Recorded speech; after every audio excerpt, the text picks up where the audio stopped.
Hi, everybody. Dan Illman, Mike Beer, taking a closer look at Kentucky Derby contender Honor Marie.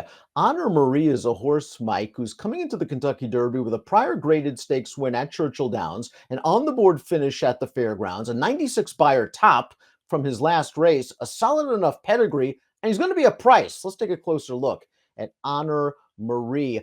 There are some things to like about this horse, Mike. Let's talk about the Louisiana Derby, where he finished second to Catching Freedom. It was his second start of the form cycle. He certainly improved off the Risen Star, where he caught a sloppy track, and that could have been his excuse. In the Louisiana Derby, was that just simply a situation, however, of a pace collapse? The race went to closers. The first three finishers were 11th, 9th, and 6th after the first call, and this horse took advantage.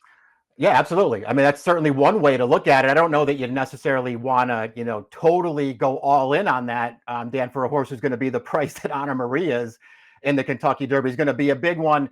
And you just sort of feel like, at least he's shown so far in his career, and it's only 5 starts, that he will make a run. If you put a pace in front of this horse and give him a clean trip into it, he will make a run. And he is very, very underrated, and he is pretty fast on numbers. He sold for $40,000 as a yearling, and he's got enough pedigree to last the mile and a quarter. He's by Honor Code. The Dam was a graded stakes place turf miler. This horse, Honor Marie, is a half to a grade 2 place turf router. The Dam's a half to a Group 1 stakes winner going really long. The second Dam stakes winner overseas. So it'll be interesting to see. This horse has a little bit of turf down the road. They're, of course, not considering that right now, but there's plenty of class and distance in this pedigree as well. Right. You don't worry about distance with him. And you're right. Listen, they're going to take their shot at the Derby, obviously, and see what happens there down the line. If all this stuff doesn't work out, they could always switch to turf because he's bred for that and he's got the running style for those kinds of races too. But so far, we're sort of dancing around it. He's made very few mistakes as a dirt horse.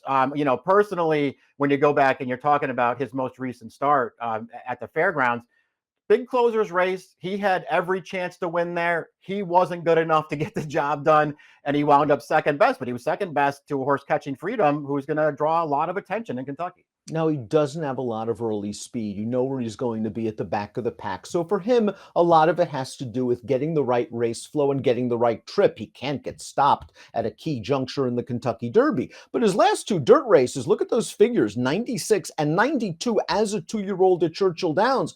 I think this is a horse that a lot of folks, and rightfully so, are going to be looking at as a guy that can maybe at least spice up your single race exotics, if not outright upset the party at a price. Yeah, well, exactly. I mean, those last 2 starts on fast dirt with the figures for this horse, and the ones where he ran really well, they also had something else in common. They had really big contested paces in front of him, and he just sort of took advantage a little bit. But that happens quite often in the Kentucky Derby. Ben Curtis will take the mount on Honor Marie. He rode this horse in the Louisiana Derby. Whit Beckman is a very good young trainer. Honor Marie, 5 starts. The only time off the board was on a wet track in the Risen Star. Now, he did face Sierra Leone and Track Phantom and Catching Freedom that day. Catching Freedom did get the better of him in the Louisiana Derby. But he's an interesting closer with a lot of upside heading into Churchill Downs for the first Saturday in May.